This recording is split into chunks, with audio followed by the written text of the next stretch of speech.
What's up, guys? Welcome to Mike It Yourself, and this week's video we're going to modify a mid-frame air deflector to fit around my air ride air gauge here on the '07 Road King. Let's take a look at it.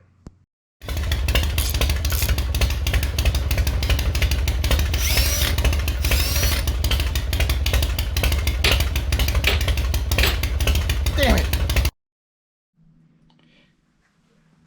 Okay, guys, so if you've been following the story behind Blue here, and Blue is my '07 Road King, you know this is a 96 twin cam, and by default, you know, when they went from the carbureted twin cams, or the carbureted model of engines, to the fuel injection, they ran them a little bit leaner out of Harley Davidson, and it just meant it got hotter, right? And so that heat comes up.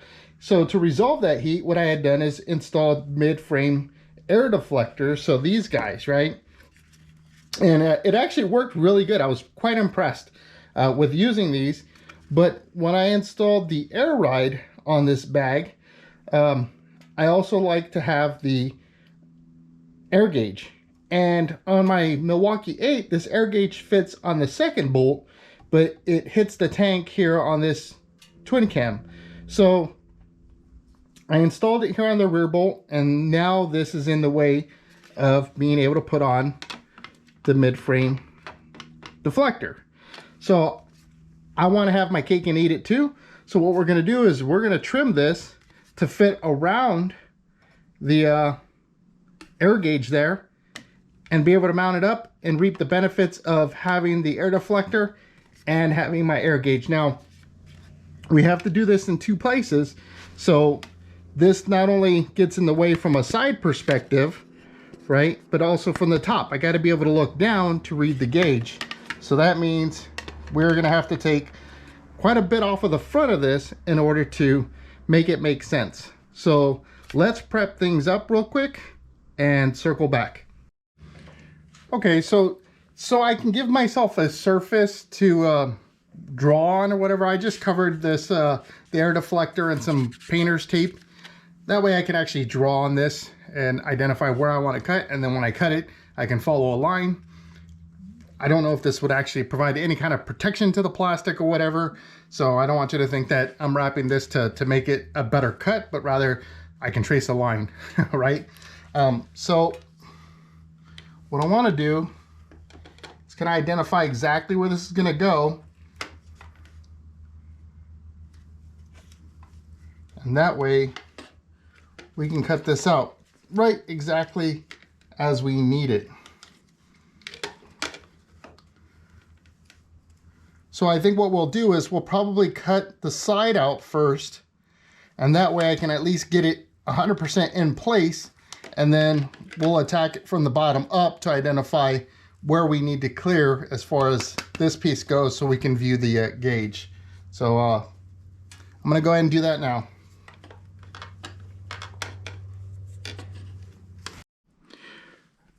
Okay, so what I've done is I'm just kind of, I'm trying to draw and keep like some kind of style to it, right? I'm not trying to make any sharp cuts, sharp edges.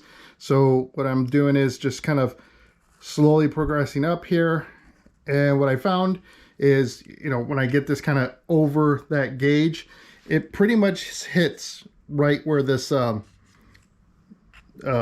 guess crease, or I don't know what you want to call it, but this change in angle there. So I just kind of work the body line up to this point, and then I think at this point we can go ahead and kind of just cut it straight forward and follow that body line, which should be pretty easy. Now, what I'm not sure what I'm going to use to cut this. I think I'm going to go with a jigsaw. Again, I'm trying to use what saws I have available, or what tools I have available. It just, I'm thinking about what's not going to take me forever. And I also don't want to melt the plastic. So I'm sure I could use a Dremel to cut it, but I think the Dremel, using a cutting wheel, it's gonna get it too hot and start melting the plastic. So I think maybe the jigsaw might be the better way. So let me get that set up, and we'll give it a shot. We'll see what happens. Okay guys, so you can see my line there. I just threw some Sharpie over it so I can see it a little bit better than the pencil. I got some wood here to help me brace this a little bit better for stability. And I've got my my saw here. So I'm gonna set it to smooth cut. I'm using a metal blade because I think the teeth will provide a smoother cut. I don't know what I'm doing, guys, so let's see what it turns out. Like, I'm totally just YOLO, right? We'll see what happens. Hopefully it comes out nice.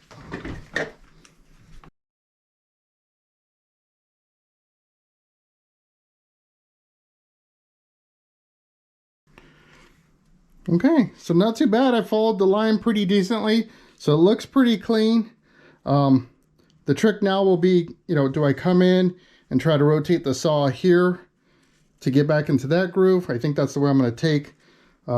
The thing that's going to be a challenge is there's like a lip here. And so that's going to kind of throw my saw, the plate is going to get bent. So yeah, I don't know how I'm going to manage that, but I'm about to figure it out right now.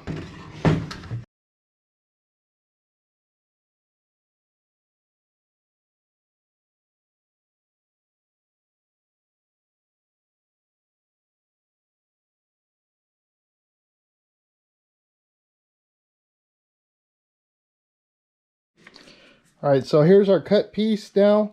And the reason I'm leaving the tape on just for the moment while I fit this is because the rocket scientist that I am, I didn't think about the fact that when I cut it, this white was going to be exposed. So I'm going to have to spray paint this. And actually, I might end up retaping it just so I can get a good, cleaner area or whatever. But it looks like we hit the mark on this one, man. Like, totally lucky on this one. So if I put this where I want it, or where it's supposed to go, it's going to mount up just like this. So now I'm able to see that gauge clearly. It doesn't look too goofy. Like I said, I'll have to paint that up. And yeah, we'll see how it looks with the tape off and that little area painted. But right up front, it looks like it's going to work out. Talking about getting lucky. So I'm letting that thing paint, the paint on that thing dry. And while it's doing that, I did want to cover something since we're putting the air mid-frame deflectors back on. Is if you did watch that video that I mentioned, putting on the air ride to blue, you know that what I ended up doing was drilling the hole for the heavy-duty switch on the left side air deflector, and ended up being a bad idea, right? Like, my leg kept hitting it, so it was like dumping the air when I would put my foot down onto the concrete and catching my leg up on the switch on the way up, trying to put my foot on the floorboard. So it was like the worst idea I've had, right? Like, just how dumb. Anyhow, because I drilled that hole, of course I can't reuse this. Like, I mean, you could, but then you're gonna have a big old hole that looks silly.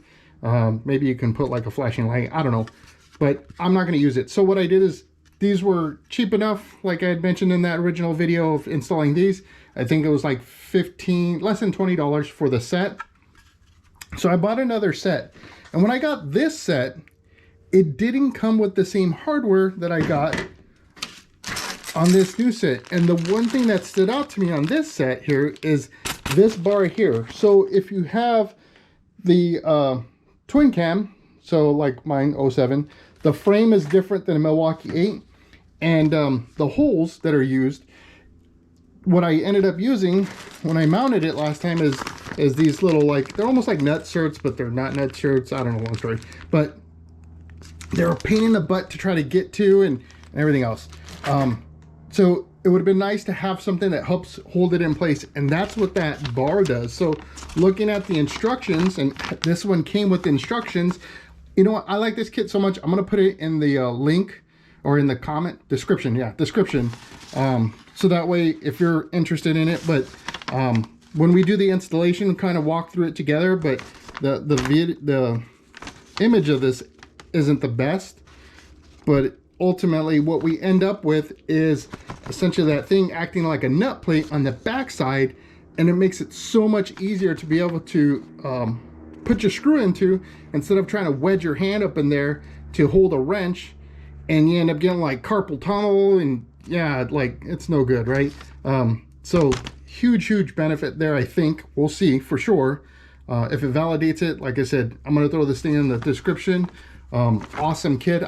It's an off-brand, so I'm not promoting anybody or anything like that, but I will promote this link because that makes it a ton easier than the last one.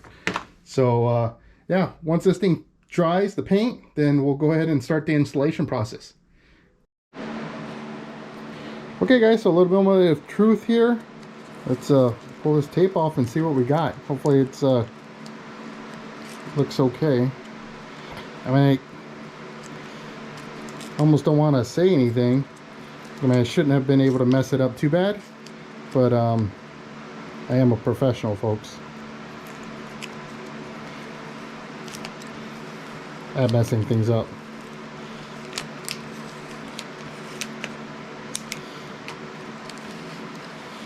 Alright, so let's of course the tape is not coming off the easiest. I'm sure if I was a professional painter guy, I'd probably know how to put tape on in a way where it was easy to pull it off, but nope, not me. Come on.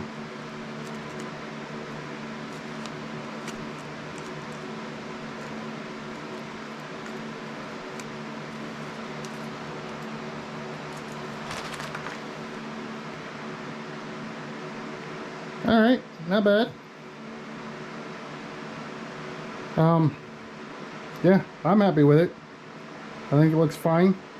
I mean, if I was a professional painter or whatever, I'm sure I'd look at it and go, oh, this is hideous. But for a guy who just knocked out in his garage in about 20 minutes, I'd say pretty darn good. So let's try these new parts out, this new hardware, and see how easy it is to install these things. Okay, so I suspect the tricky part of this is for this bracket is just getting it into this area, right? So it's not the most open area because you got your two wiring bundle tracks right in the way, and those what you're shooting for is kind of up high. So I think once we get it in place, it'll be a lot easier to deal with, but first we got to get it in place. So let me go ahead and try doing that. Okay guys, so I've got the stuff installed now. I just wanted to call out that upper bolt it's still hard to get to because of the cylinder, the jug, right? It's like it's in the way. So don't kill yourself trying to get your hand up in there like I was initially. I didn't even think about it, but I have these, so you know it's worthwhile to buy the right tool for the job. So this has got the ball head for the Allen, and this allows you to attack it from different angles, so I'm actually able to get to it straight from here, tighten it down, it's good to go. And now we've got our mid-frame deflector in place and able to see my gauge still. Now I could have cut this a little, you know, less shallow, I guess, and covered a little bit, but I mean this is a very small amount, so I'm not too worried about it. But that's on that side, and then if we look at this side, we're on. So I'm gonna go ahead and throw the seat back on, but that's pretty much it. So let me go ahead and get the seat on and we'll take another quick look. So here's how we're looking with the seat on, all buttoned up. It looks clean. So my cut's not too bad. Again, I don't claim to be a professional, that's for sure. This side, we didn't make any mods on, so it looks great. So it looks like I got my mid-frame deflectors back. Okay guys, that's a wrap for this week's video. I hope you enjoyed it. It's kind of a repeat a little bit, you know, with the installation part of this. However, the big difference was the kit being different. So I just wanted to point that out. I'm going to put that link in the description below. I don't even remember where I got it. So, you know, I'm not promoting any particular brand or anything, but rather just that link because of the fact that that bar holding that in place while doing the screws made it a lot easier. The screw location is still kind of a bear, and like I said, use that ball tip Allen wrench socket. That made life a lot easier on this side of the bike. On the other side, that's pretty easy to get to, so that's not really a big problem. And ultimately, just wanted to show you that if you put an air gauge on your twin cam and you have air deflectors, you don't have to worry. You don't have to lose your air deflectors. If you just trim around that gauge, you can install it, put them back on, and now it's really just a matter of time where I can ride the bike and see if I can still get that good deflection of the heat. My hope is future state to be able to do a tune on the bike to help richen the mixture instead of it being too lean, so that way I can reduce the heat and get a little bit better performance out of the bike as well. So I hope you enjoyed this video. If you did, hit that thumbs up. If you enjoy my content, become a subscriber. I'd love to have you as part of our community. Share your ideas, provide your feedback. Let me know if I got something wrong, or if you know some way like can be done better a different way. I don't claim to know it all, that's for sure. I'm definitely not the gospel, so I'm just a regular dude working in my garage, doing fun stuff. So if you enjoyed that, join the journey. And until my next video does post, I hope to see you in the wind.